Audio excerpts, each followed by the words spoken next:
सोमवार का दिन था। आज नींद काफी देर से खुली। धरती पर पैर रखे तो फर्श ठंडी कुल्फी जैसा ठंडा था।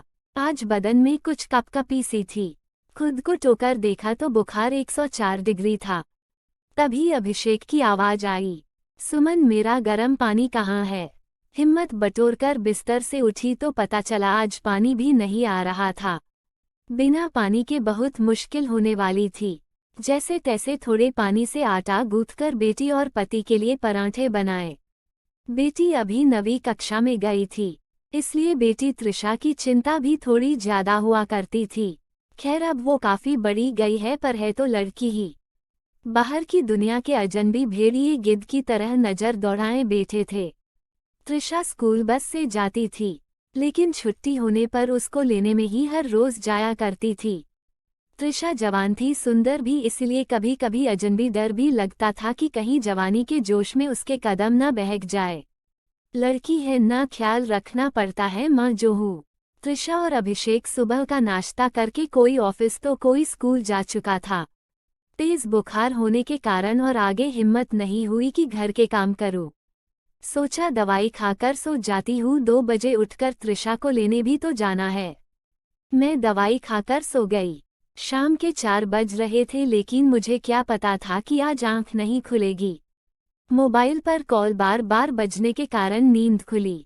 कॉल उठाया तो अभिषेक ने गुस्से भरी आवाज में कहा, सुमन तुम कितनी लापरवाह माँ हो। तुम्हें अपनी इकलौती बेटी की जरा भी चिंता नहीं। शाम के 4 बज रहे हैं और तुम गहरी नींद में सोई पड़ी हो। जैसे ही मैं कुछ कहती उधर से फोन कट गया। मैं दौड़कर त्रिशा के स्कूल गई। स्कूल पहुंचकर देखा स्कूल बंद हो चुका था। सभी बच्चे जा चुके थे। चौकीदार से पूछा तो उसने बताया, मैडम सभी बच्चे जा चुके हैं, आप समय पर आया कीजिए। मैंने और समय व्यर्थ न करते हुए त्रिशा को ढूंढना शुरू किया। आसपास दुकानदारों से पूछा, गेहुए रंग की हाइट 5 फुट 5 इंच स्कूल के कपड़े पहने हुए कहीं देखी है क्या।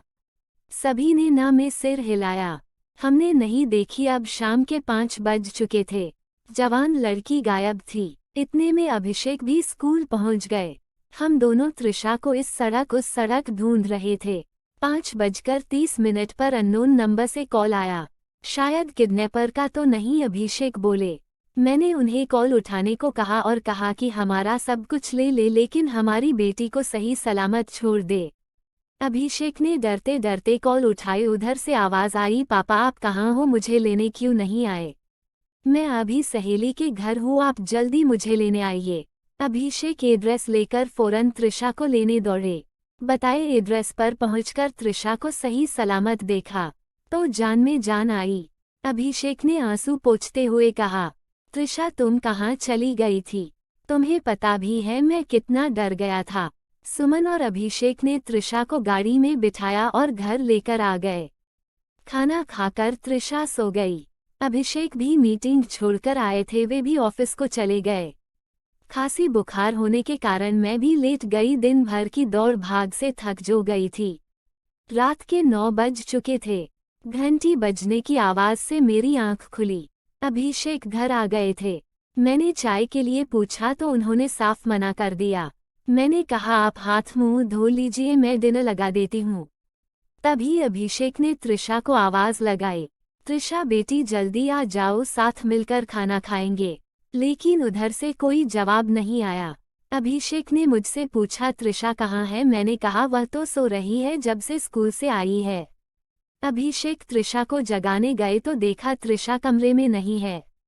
अभिषेक ने दूसरे कमरों में भी चेक किया, लेकिन त्रिशा नहीं थी।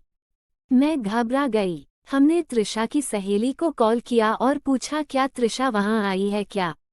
सभी ने साफ इनकार कर दिया। रात के 10 बज रहे थे। सड़क सुनसान, गाड़ियों का आना जाना भी कम हो रहा था। त्रिशा के बारे में सोच सोच कर दिल बैठा जा रहा था। हमने आसपास सभी जगह पूछा, लेकिन कहीं कुछ पता नहीं चला। ढूंढते ढूंढते हम पास के होटल में गए, जो हमारे घर से तकरीबन 5 किलोमीटर की दूरी पर था।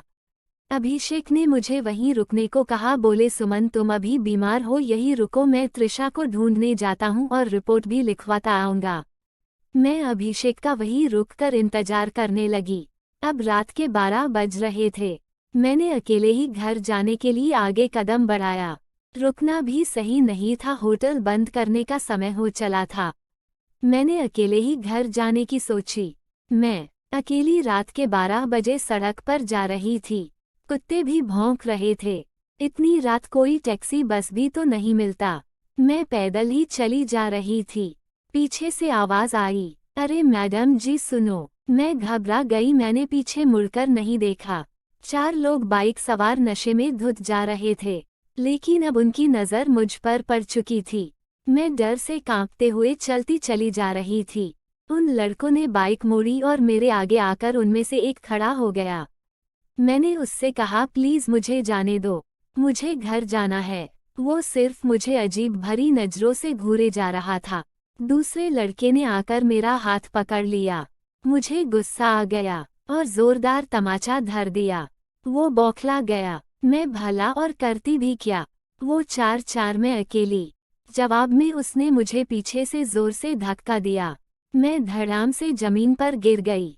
चारों मुझे उठाकर पीछे वाली झुगी बस्ती में ले गए और मेरे साथ उन चारों ने बारी बारी से। अब रात के 3 बज चुके थे। मुझे कुछ होश आया, मैं वहां से भागी। उसी अवस्था में भागते भागते मैं 5 किलोमीटर दूर घर तक पहुंची। मैंने घंटी बजाई, दरवाजा खोलो जल्दी, मुझसे बोला भी नहीं जा रहा था। अभिषेक ने दरवाजा खोला। उन्होंने मुझसे पूछा, सुमन तुम कहाँ चली गई थी? मैं तुम्हें लेने के लिए होटल भी गया था, बहुत ढूंढा, तुम नहीं मिली, मैं घर आ गया। और ये तुम्हारे कपड़े कैसे हो गए?